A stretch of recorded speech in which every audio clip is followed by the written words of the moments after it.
Section ఉంటుంది ప్రధానంగా జిల్లాలోనే, మొత్తం జిల్లా అంతా మొన్ననే కలెక్టర్ గారు మళ్ళీ దాన్ని రివైజ్ చేసి చెప్పారు.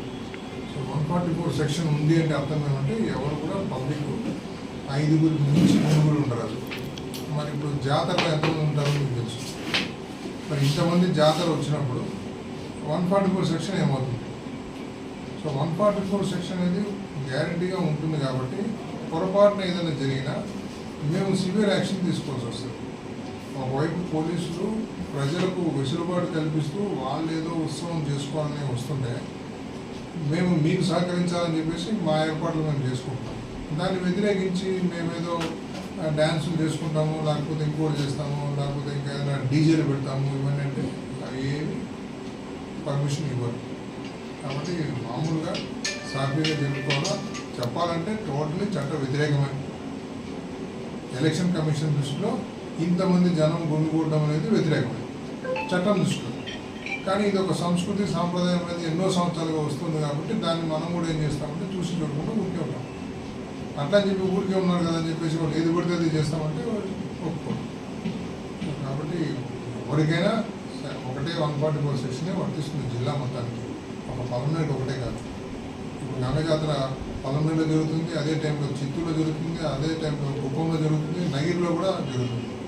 మరి అన్నింటికీ ఒకటే రూలే ఉంటుంది. ఎస్పీ గారు కలెక్టర్ గారు క్లియర్గా చెప్పారు, బాబు ఎలాంటి ప్రొసెషన్స్ కానీ ఈ డీజేలు కానీ ఎక్కువ మైక్ సౌండ్స్ ఎక్కువ పెట్టేది చేయడం కానీ అట్లాంటిదే టోటల్ ప్రొహిబిట్ చేశారు. సో క్రాకర్స్ అనేది ఇంకా అస్సలు అబ్సల్యూట్గా జీరో. ఎందుకంటే ప్రొసెషన్స్లో వాళ్ళు వెళ్ళినప్పుడు వాళ్ళకే అలౌ చేయలేదు. ఇదేదో మాకు ఆన్మైటీ ఉంది మేము ఏదో చేస్తాము అంటే ఒప్పుకోరు. సో క్రాకర్స్ అనేది టోటలీ బ్యాన్, దాన్ని ఎవరు ఉపయోగించడానికి లేదు. తర్వాత ఏదైనా ఉంటే ఎలక్షన్ అయిపోయిన తర్వాత మళ్ళీ హ్యాపీగా ఉంటే సెలబ్రేట్ చేసుకోవచ్చు, కానీ ఎలక్షన్ టైం ఉంటే దయచేసి చేయకూడదు.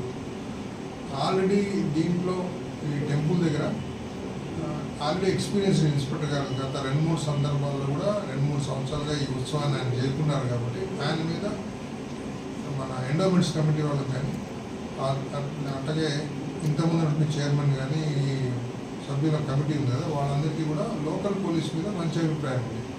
ఎందుకని వాళ్ళ గతంలో చాలా సాఫీగా చేయించారు, పబ్లిక్కి ఎలాంటి ఇన్కన్వీనియన్స్ లేకుండా వాళ్ళు చాలా ఓపికగా దగ్గరుండి చూపించారు. ఆ పోలీసు చర్య వల్లనే మేము హ్యాపీగా ఉన్నామని వాళ్ళే చెప్తున్నారు. కాబట్టి దానికి ఎలాంటి మళ్ళీ మాకు మాట రాకుండా పబ్లిక్ సహకరించడానికే పోలీసులు ఉంటారు. సో ఇక్కడేమి ఎవరు బయట నుంచి వచ్చే అల్లరి మూకలు కానీ లేకపోతే ఇంకోరు కానీ ఎవరు రారు, అంతా భక్తిభావంతోనే వస్తారు. నో డౌట్ కొంతమంది క్రిమినల్స్ వచ్చే అవకాశం ఉంటుంది, ఎవరు చిన్న చిన్న పిక్ పాకెట్స్ కానీ ఇంకేదైనా చైన్ స్నాచింగ్ కానీ.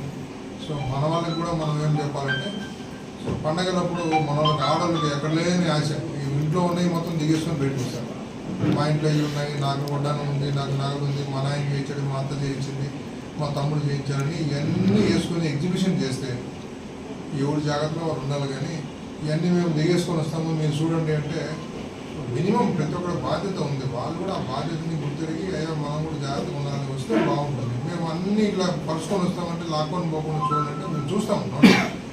టౌన్లో సీసీ కెమెరాలు ఉన్నాయి, మా స్పెషల్ పార్టీలు తిరుగుతాయి, అట్లాగే క్రైమ్ డిటెక్షన్ టీమ్ వాళ్ళు తిరుగుతారు సపరేట్గా, ట్రాఫిక్ కన్సైన్మెంట్ సపరేట్ ఉంటుంది, లా అండ్ ఆర్డర్ చూసేవాళ్ళు ఉంటారు, రోడ్ పార్టీస్ ఉంటారు, యూజ్ ఫోర్స్ కూడా ఉంటుంది.